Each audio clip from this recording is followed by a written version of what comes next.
From the morning reading, for those who want to hide from the worst 6 months, it is usually paid to be in more defensive industries.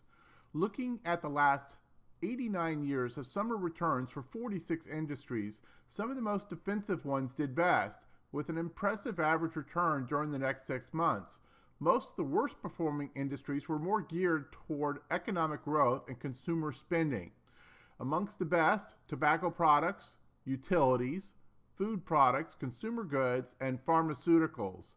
Though that shows you how the data may not always apply to this year with the inclusion of pharmaceuticals.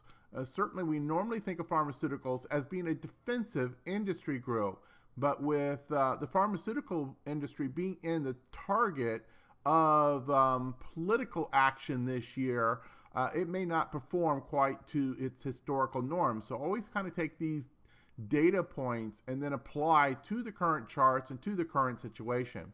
To continue with the morning reading, tech continues to badly lag. The S&P 500 is within 2.5% of its 52-week high, but the NASDAQ composite is more than 7.5% from its own high. Using a proxy index for the NASDAQ and looking back to 1928, it has not been a good sign when the NASDAQ lagged so badly, so near a high. Many of the most negative returns were from earlier decades, though one of the worst was also the most recent. The US dollar has tended to bottom in May. May has been the second best month for the dollar, with a generally positive bias for the next 2 months. The worst contracts for the month are dominated by those who do poorly with the rising dollar. After several months with negative average returns, bond seasonality also turns positive in May. Among the most popular ETFs we follow, we noted last month that almost everything was strongly positive in April. In May, it gets much less so with a mostly negative bias. Especially sketchy are EWP, GDXI, and XHB. Good starts to May have tended to be fleeting. Since the inception of the S&P futures in 1982, the S&P 500 has rallied at least 0.5% on the first day of May 14 times. It added to those gains over the next 4 days only 1 time, losing ground the other 13 times. The average overall return was a minus 1.3% with a 4-to-1 risk to reward ratio. For the entire month, the S&P showed a positive return 4 times. One of the most famous stock market quotes regarding historical performance is to sell in May and go away. Is it fact or fiction? The historical performance of the S&P 500 since 1950, broken down by 2 periods, May 1st through October 31st, and then November 1st through April 30th, here are the annualized returns. May 1st to October 31st plus 3.11%. November 1st to April 30th plus 14.15%. While the disparity is rather obvious, driving home the point, there are periods within the May 1st to October 31st period that are extremely bullish. For instance, May is one of the best calendar months of the year for small cap stocks. And to further break that down, the calendar year, to point out the most bearish time, which is from July 18th through September 26th, which carries an annualized return of minus 2.6%. That covers 3,245 trading days, or roughly 13 calendar years, so certainly it's worthy of considerations in terms of a trading strategy. And then finally, the Spiders, Diamonds, XLY, Facebook bull flag bounce as buyers return. 8 of 9 sectors moved higher on Monday. XLY, XLP, and XLF were the strongest sectors, while XLE was the weakest sector. Oil futures fell $1.10 to close at $44.89. Breadth strengthened as advancers led 1.71 to 1 on the New York Stock Exchange and 1.37 to 1 on the NASDAQ. Hello, this is Stephen Harris, a head trader from Falcon Global, where we model best practices for investors, traders, and day traders from entry to exit every trading day. In this daily video, I'll provide my opinion and insights of current market trends, market timing, volatility, and hedge risk levels for the upcoming day for the key U.S. financial markets. It is 6:42 a.m. Central Time, and I'm recording this in preparation for the market day of May the 3rd, 2016. Full disclaimers are at the end of the video, but be aware that this is for educational purposes only, and only you are responsible for the investing or trading decisions that you make. So let's go ahead and bounce over to the morning report. And we did have some pretty significant action in the market last night. At the time of this cut, the S&P futures were down over 13 points, or about 0.2%. Russell futures were down about 1%. NASDAQ down also about 0.2%, as is the Dow. Crude oil is down about 1%. Euro is up about 0.5%. And the dollar, actually I should say bonds, are up about 0.2%. And then gold is essentially scratch. China up about 1.8%. Hong Kong down about 1.8%. It would appear that we did not have an overnight from Japan. This is dated 5/2. And then Germany up about down about 1.8%, and the United Kingdom down about 1.2%. So basically, almost all of our markets are down, both overseas and at home, and by a pretty good and significant amount. In terms of macroeconomic reports for today in the United States, we have that FOMC member Mester speaking early this morning. And looking ahead,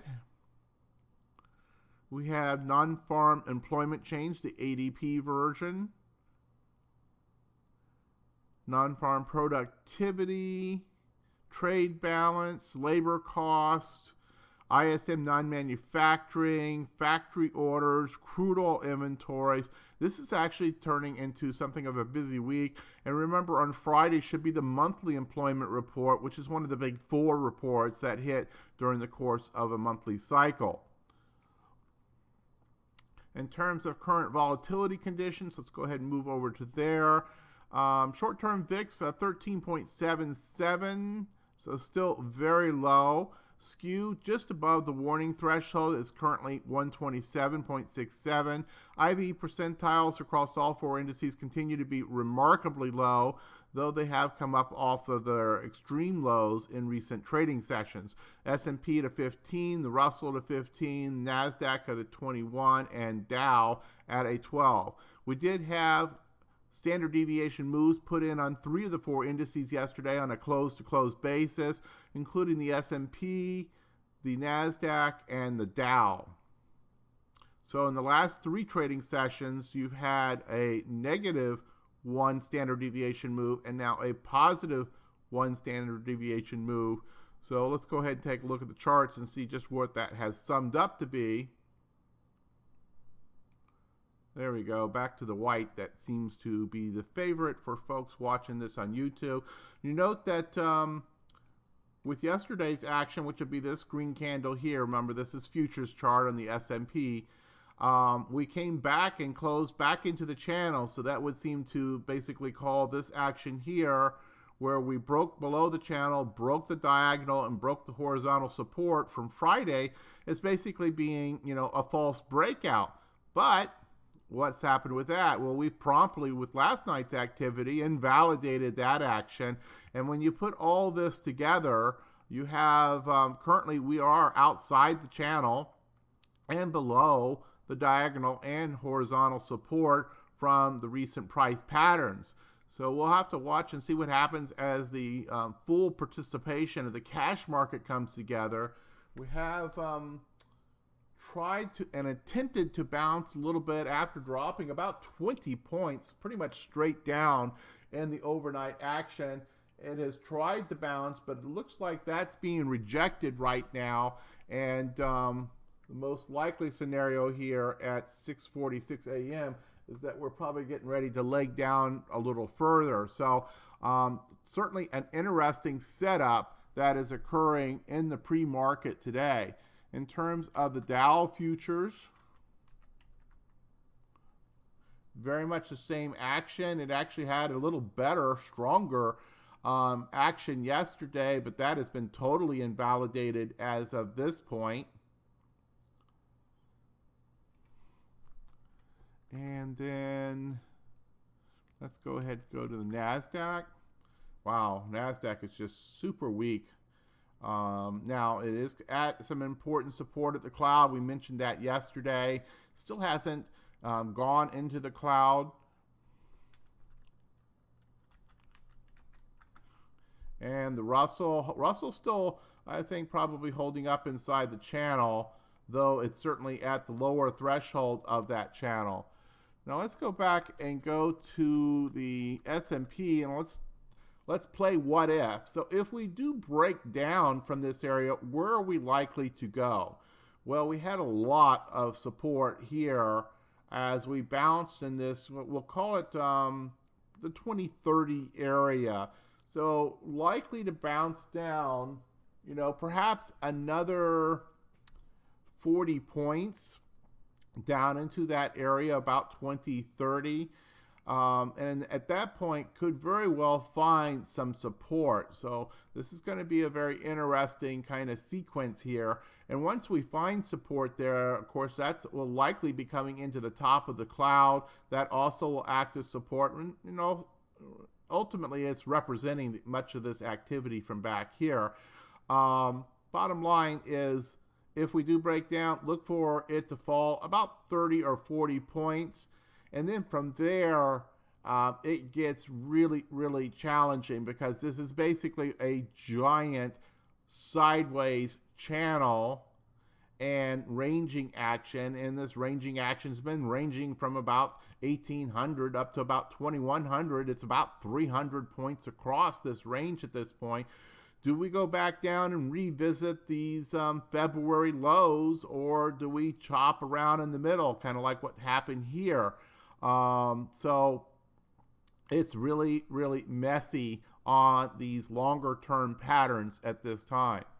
Let's see if the futures on bonds are giving us any indication, and certainly it would seem that we're trying to come up here and press through for a breakout on the bond. So this would be a cloud breakout, and then also would be looking for the Chical, the trailing line, to come and clear this mess here and then eventually break out if we're going to really move to all-time highs on bonds.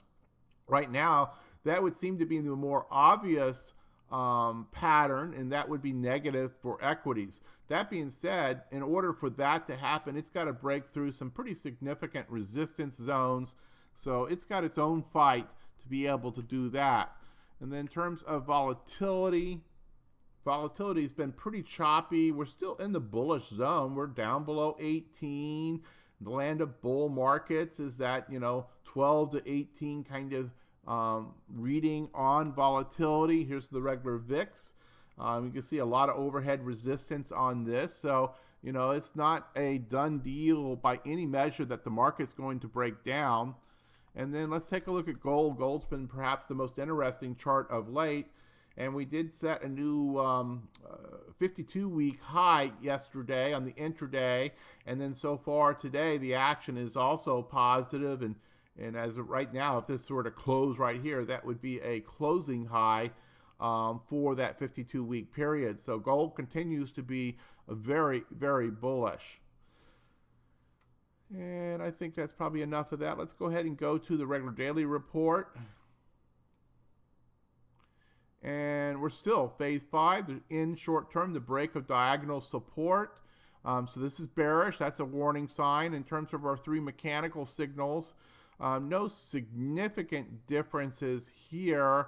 We have uptrend under pressure from IBD, and that is in warning status. We have GMI index, which is still holding on to a buy signal, but probably just kind of barely. It is at a 4 out of 6, actually, I believe improved by 1 notch, but the more sensitive GMI2 is at a 1 out of 8. Scoreboard from the decision point and stock charts, folks, no changes here, but you see the stack is very messy with the short term deteriorating of recent against a long-term backdrop that's very mixed. Position sizing opinions, no changes here at 50% for the portfolio. And then the active trader based on volatility at 75%. Market posture in the intermediate term across the 4 indices is currently weakly bearish, but supported somewhat by a strongly bullish sentiment line but it's also in the upper reversal zone. 3 of the 4 indices now are at least weekly bearish. NASDAQ actually has gone to strongly bearish. Only the Russell's been holding up, and the Russell is, at an 87. It's not terribly close to flipping over, but certainly the weight of all these others, it's hard to believe that the Russell goes in an opposite direction for very long. You did have one of the morning reading authors mention, though, how the historical performance for May for small caps is actually, one of the best calendar months historically for small caps. So this may be part of what's going on here. Current strength of trend is strongly bullish. Hedge warning status is level 1 caution. And so our first level of caution. No change in the strategy opinions for today. The VIX is still inside the acceptable window for new positions for novice traders, and yet at the same time, against the backdrop of these mechanical signal warnings on our market timing and so forth, you got to be expecting that you could have some larger than normal moves on Delta and Vega. So be ready for adjustments. Might want to position size down, be a bit more conservative on the initiation of those option income strategies in the current market conditions.